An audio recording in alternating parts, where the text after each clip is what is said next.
Good morning, good afternoon, good evening.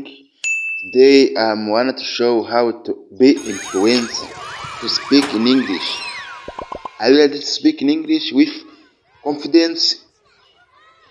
If you are ready, let's start conversation with practice in English. I love you so much. I will use in English and Kinyarwanda. Are you ready? Let's start the reason for today.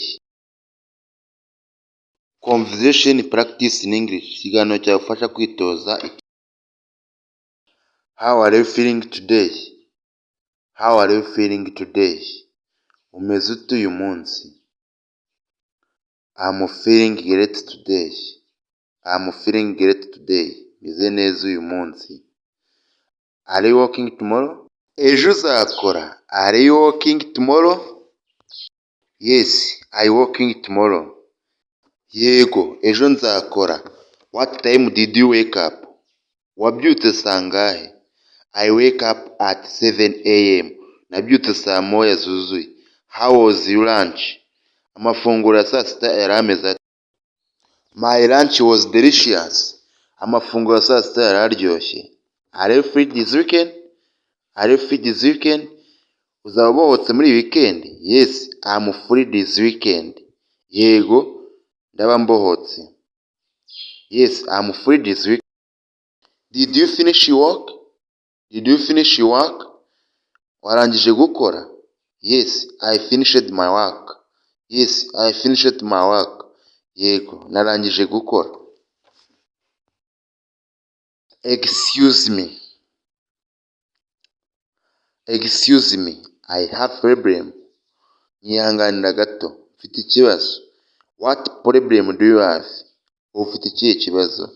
I can't speak English fluent. Ntabwo nshobora kuvuga Icyongereza neza. Have you been practicing?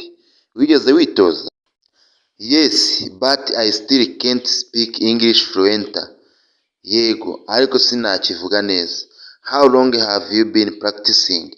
Umaze igihe kingana iki witoza? I have been practicing for months now. Ubu maze ukwezi kumwe. Building confidence takes time. Kukivuga bifite icyizere bitwara igihe. How long does it take? Bitwara igihe kingana iki? It can take several months.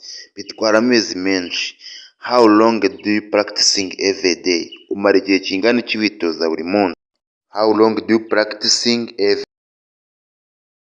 I practicing for an hours every day. Nitoza isaha imwe ku munsi. Do you have someone to practice English with? Ufite uwo mwitozanya kukivuga? Not really. I practice alone. Oya, nitoza njyenyine. Don't forget to subscribe, share and comment.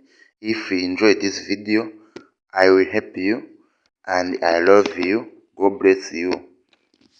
Subscribe ni ingenzi. Murakoze.